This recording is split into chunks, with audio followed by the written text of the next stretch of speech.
This video is produced by Sammy and Kevin Burgess for by Inquisition Press to support the workbook Sophomore Organic Chemistry 2 by Inquisition, available from www.byinquisition.org.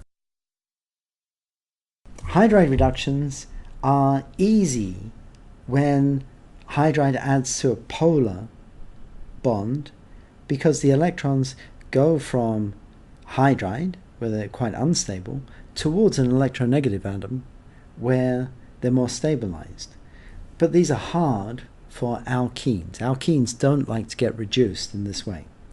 So the theme of this section is really add a hydride and then protonate on the anion that we form. The mechanism, as I say, is hard for an alkene. It's easy for an aldehyde because we push the electrons from the hydride onto the oxygen of the aldehyde. We usually cannot displace hydroxide using hydride because hydroxide is a poor leaving group. We can add hydride to an alpha-beta unsaturated compound with an electron withdrawing group on the alkene. And can we displace tosylate? Yeah, we can, because tosylate is a good leaving group compared with hydride. Just in passing, please be aware that there's a difference between a tosyl group and a tosylate. A tosylate is the leaving group that's formed when a tosyl group takes away the oxygen with it. Okay, if we take a ketone and add hydride and then protonate the resulting alkoxide, we get an alcohol. Similarly, imines go to the amide anion and then protonation will give an amine. Epoxides tend to open to give you an alkoxide. And why do they open? because of ring strain. Ring strain, yes. You can almost hear the pop. And protonate and you get an alcohol.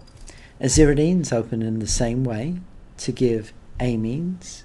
And we can even do SN2 or SN1 displacements to generate reduced products. Two-step reductions occur when the initial product is reduced again. If I take an ester and add a hydride, then after formation of a tetrahedral intermediate, methoxide might be lost from a methoxy ester, and that will generate an aldehyde. The aldehyde can be reduced again to give an alkoxide, and protonation will give an alcohol. We can think of reducing carboxylic acids in the same way, and this is just inside our heads. We don't tell anybody because it's not really correct. So if we add hydride to a carboxylic acid, you might think that OH minus is lost. And why is that not a thought to tell anybody about? It's not a very good leaving group. Yeah, it's not a very good leaving group.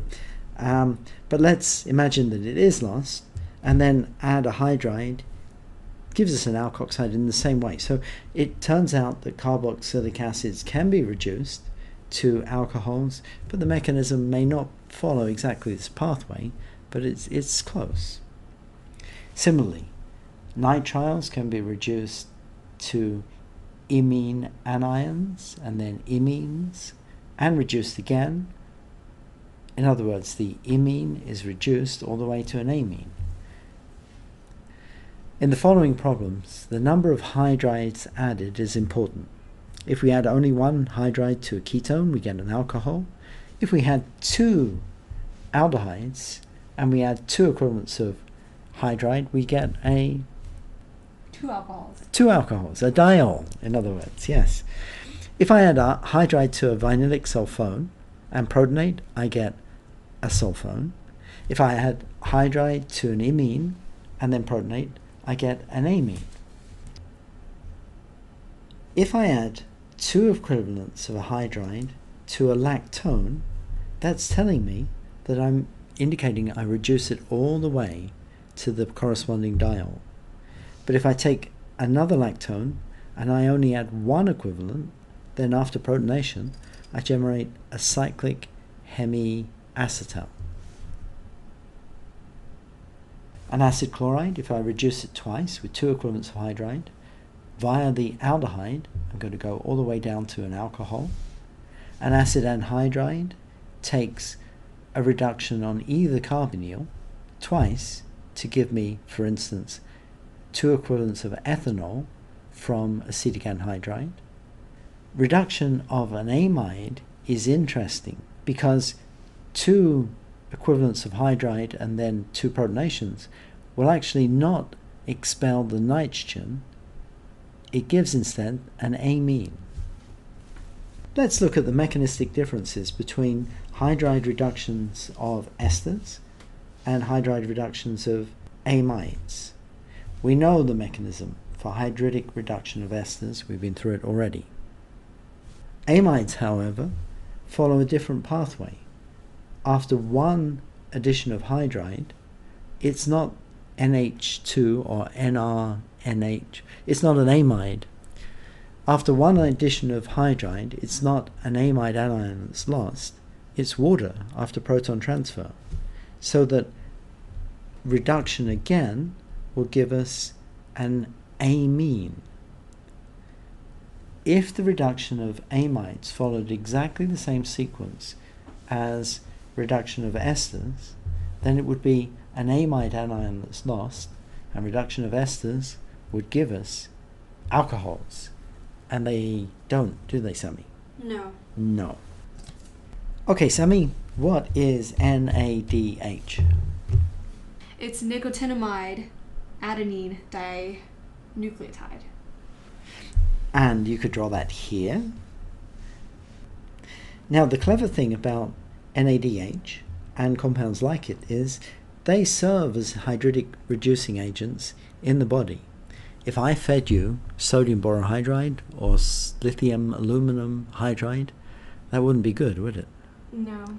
No, not at all. But the body needs to do reductions as well. What it does then is push electrons from the nitrogen in the dihydropyridine unit through such that a hydride can leave and add to the species being reduced. So in that way we generate a pyridinium and a reduced substrate. In this particular question, it asks what is the product of this ketone reduction. So even though it's possible to reduce the thioester or the ketone, the question tells you it's the ketone, and Pro-S tells you which face we add the hydride to.